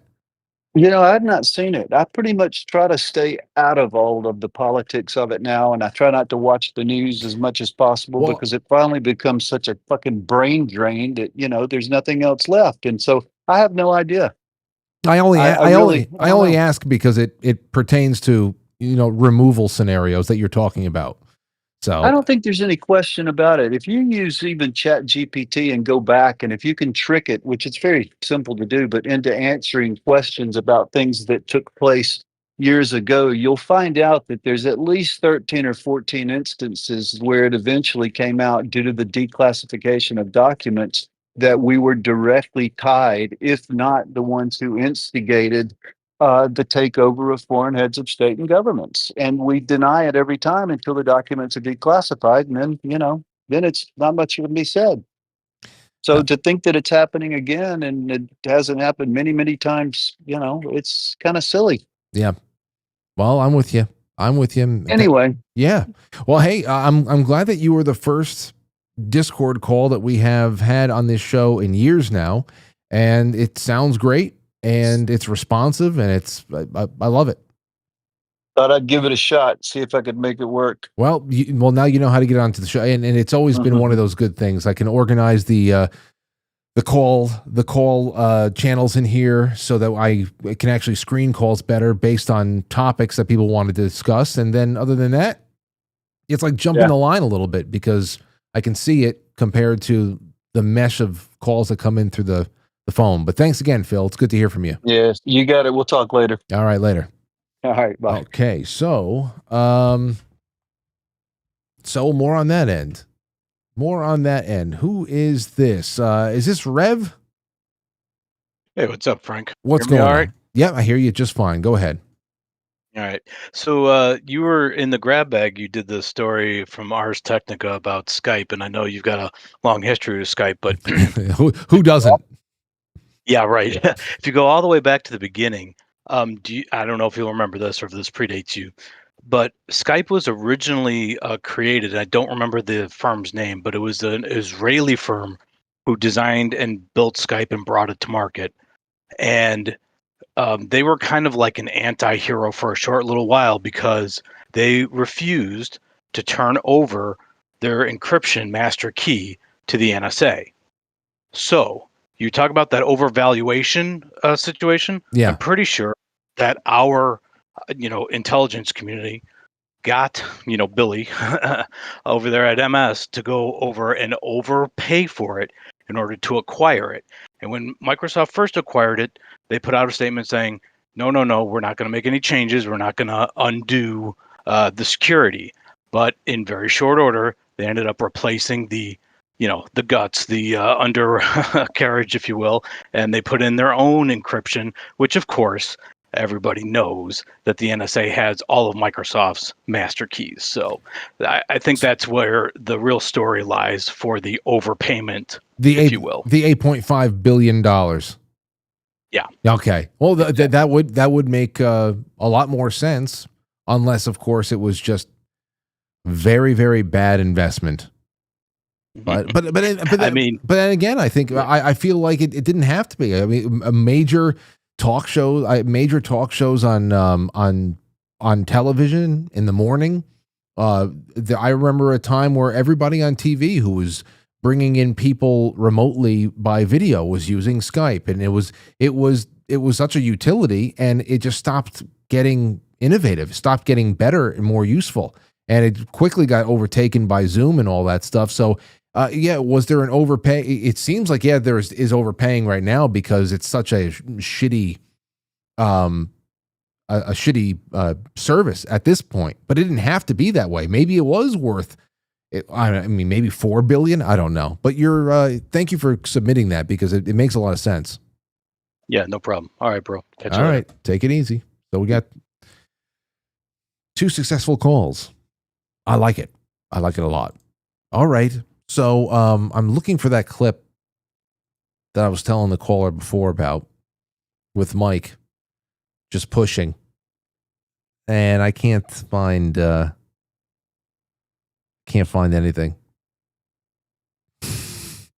I can't find anything, but I have to find it for you because it's a funny thing. I thought it was going to be in one of our folders over here.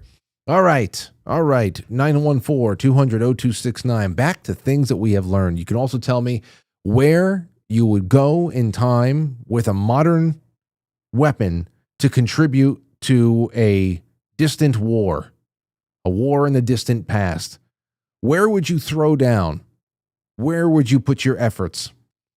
Call in and let me know. The lines are still open for you, and you got 12 more minutes with me before the weekend begins, or less.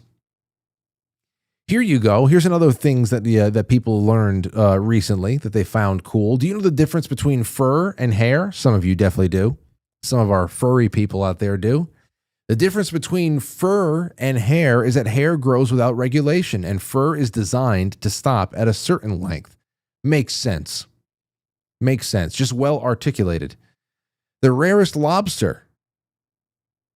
Everybody says that must be that blue lobster. No, apparently the rarest lobster is half blue, half orange, half male, half female. Its name is Bowie. Now, is this I don't know. It can't be true. Is it true? Can't be true. And is it rare because this is just the way that this type of lobster is? Or is it rare because, well, this thing got really messed up somehow and you take a picture while it's around because there's not going to be any more of it? Let's take a call over here. 507. What's going on, Brandon? Oh, hey, Frank. How you doing? I'm all right. Go ahead. All right. So you're talking about where we would go with a modern weapon? Yeah, if you can take like a chain gun or something like that and go contribute to a war or a definitive battle somewhere in the past, where would you throw down? I'd take an A-10 Warthog to the war 1812 and defend the White House. Jeez. So it's not burning that day, right? Right. Well, I mean, I don't know. Anything that would cut down those Canucks. Dude, see, I didn't think about that. It'd be one thing. It would be a thing of legend. Like you think about bringing a modern machine gun because a machine gun with a couple of just a couple of boxes of ammunition, you would turn the tide in most of those 18th century, early 19th century wars, because I mean you can take down 100 guys on your own quickly, especially since, but it's one thing where you can say you would become a thing of legend that somewhere in New Orleans or something like that with Andrew Jackson, there was a legend of a guy who had this futuristic weapon that was mowing down people all on his own. They thought he was a god or something like that. It's something completely different, Brandon, when you show up in an A10. Oh man, with that would live on for centuries. That there's something came from the sky. It's 1812. It was seen by tens of thousands of people at this one battle, and then all the residents in between. Be very hard for anybody back then to miss anything in the air like that, and that would live on for centuries. Well, I mean, it's an airborne machine gun. Oh yeah, that fires bullets the size of the can of a Coca-Cola. That would still be one of those things that people would talk about. Imagine that. That would be so interesting. If Brandon was able to go back with an airplane, some sort of an airplane to give aerial assistance in some sort of like an early 19th century war, late 18th century war, something like that. It's only 250 some odd years ago, 200 years ago, something like that. It's only about that long ago. And if that's the case, you think about the accounts that would be written, that it would be seen by way too many people. There would be no way to explain it to this day. And there would also today and gone tomorrow. Yeah. I mean, there would have to be some people who would immediately take to drawing whatever they saw on a canvas. Say, I got to get this out of my head real quick, because obviously there's no cameras. But that would be the start of a lot of supernatural and rise of supernatural and maybe paranormal research in this country. It would go. That would kick it off a lot sooner than Fort. Charles Fortian studies and all that stuff. That would be it. I think it would be an awesome story to read later in time too, to hear how it all evolved. Yeah, that would be it. What would it be? What would it evolve into? What would the modern day explanation be for Brandon showing up in 1812? Thanks for the call, man. For Brandon showing up in 1812 with an A10. Right there in Maryland. So, all right, let's see here. Sometimes, I don't know. The guy who invented glitter also worked on the Manhattan Project. Is that for real? Well, there's a few people that worked on the Manhattan Project, no? Anyway, I mean, you can send that in to me. At least we got one contribution on the wartime, the Time Machine Commando. That's good. Just wanted to make some kind of option for fun with you guys. So I would help Egypt and Syria defeat Israel, says Tom 182. Well, I mean, what year are we talking about here? What year? Go pick up. See, here's the thing. I'm just peeked into the Rumble right now, and there are people, and I'm sure it's happening all over the place, people actually giving me the answers I'm looking for, but they're not calling in. Some of this stuff would be really good, and I'm trying to conduct a talk show here. Talk to me. I can't be reading all these chat rooms at once. Talk amongst yourselves, but somebody pick up the phone. It's too late now, but still, someone's talking about going back and picking up Robert the Bruce, thinking about the Braveheart days. Be a god from Scotland. Absolutely.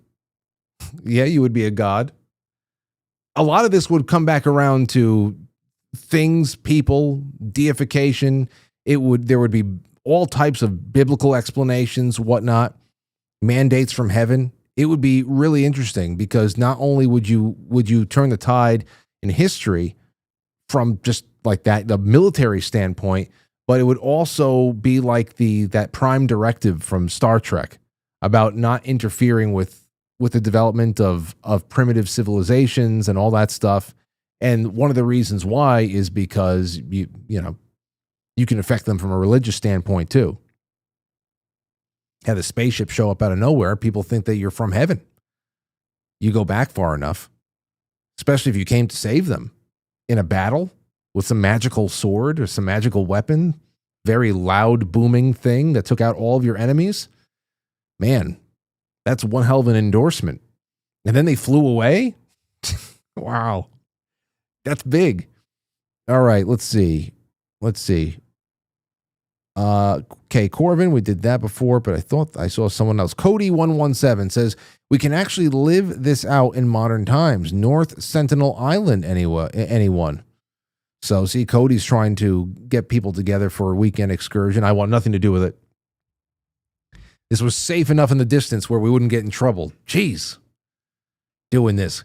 Crash on quitefranklysuperchat.com. Crash says, J.D. Vance shutting Zelenskyy up gave him my vote for 2028. You know, I got to say, I know a lot of people did a lot of deep dives into J.D. Vance and business dealings and all that stuff. But if you don't know anything but what we have just seen in the debate with, what's his name, Tim Kaine? No, that's Hillary Clinton. Tim Waltz. Jeez. God. With Tim Waltz and then Munich and then what we just saw today, I mean, if they do anything good for the economy, if they do really, they actually have a couple of people arrested of note. If there's any real lasting reform, he'd be very tough to beat in 2028, especially if there's also massive deportation efforts. You clean up the way that people are voting in this country. That it would be very hard for him to be beat. It's 2025. Obviously, a lot can happen. You know, we were sitting high and mighty in 2019. Remember that? Remember going into Christmas 2019 thinking, wow, and we have an election year to have fun with next year? This is going to be a cakewalk. Yeah, well, showed us. Stostoop says, great Friday, Frank and Frankly fam. Valsky says, was it an optical illusion or was the Zelenskyy chair bigger, thus making Z look smaller than Trump's chair? You know what? I got to say, Val, I don't know if it's an optical illusion. It just might look bigger because he's smaller. That just might be what it is.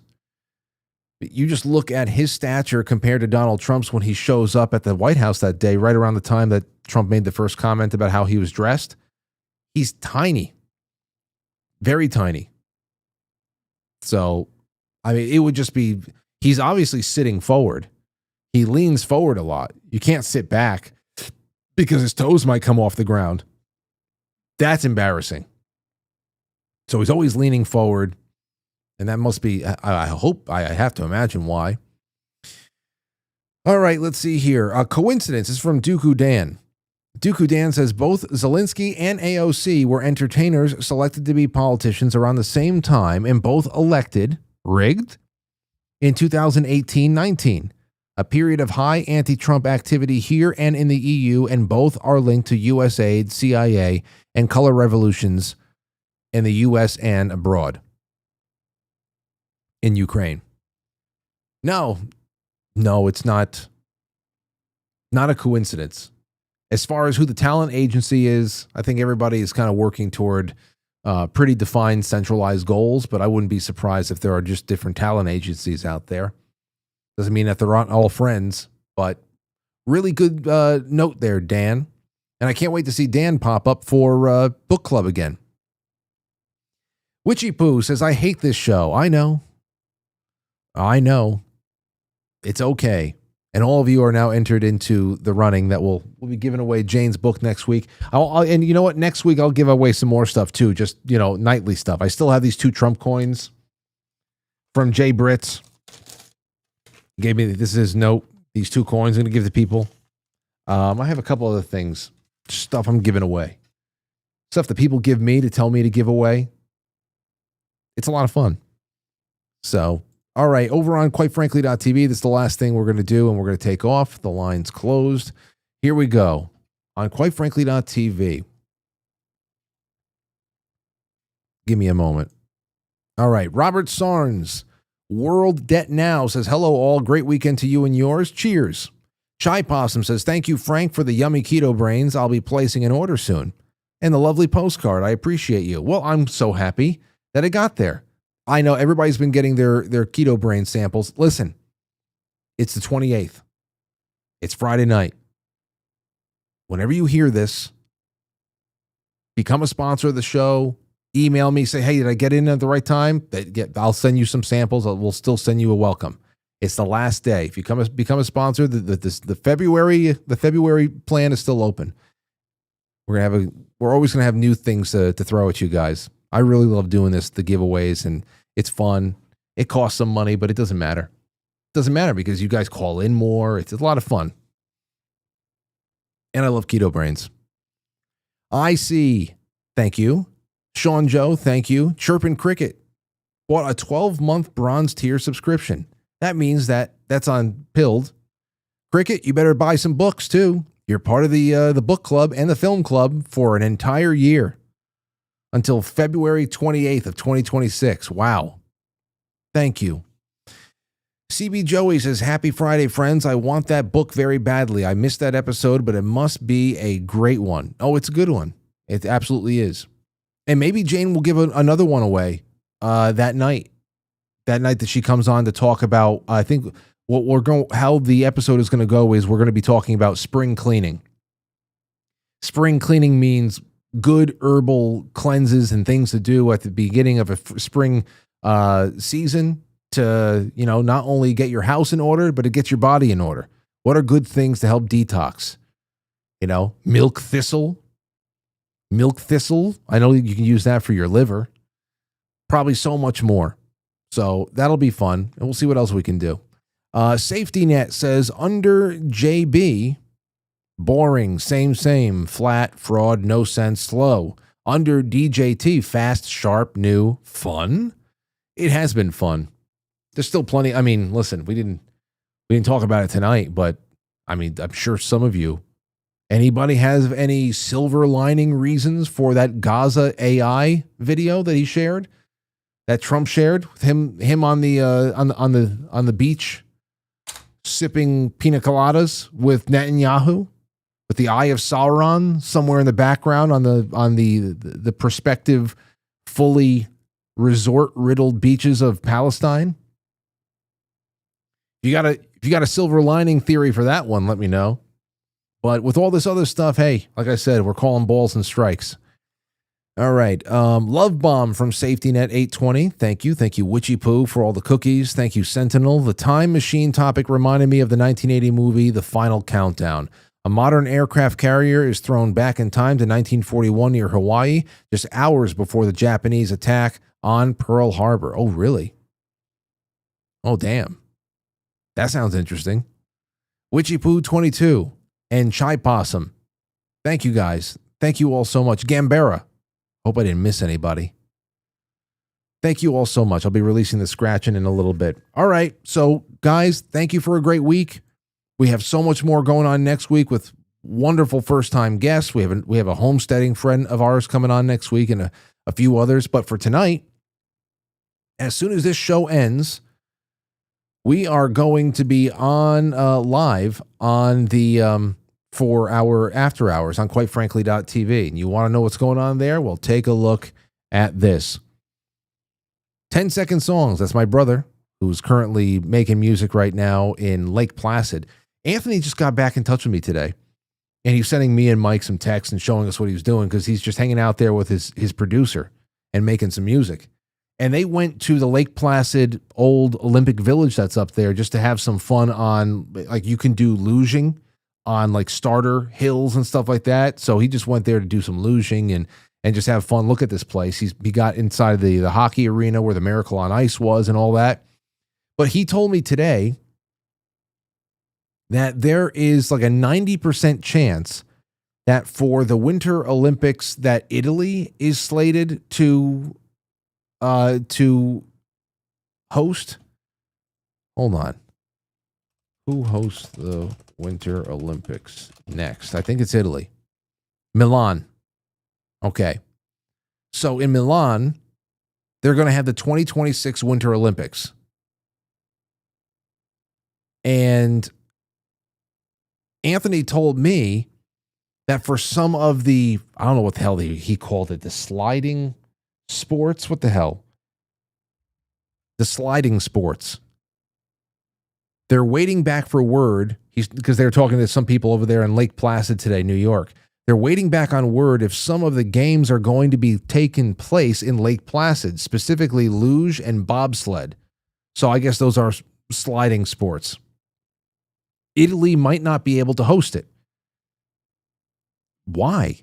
That's so crazy. Says the project of the project of building the track for Italy might not be done in time for the Olympics. So there's a 90% chance that the sliding sports will be in Lake Placid, New York, while the rest of the competitors are going to be in Milan, Italy.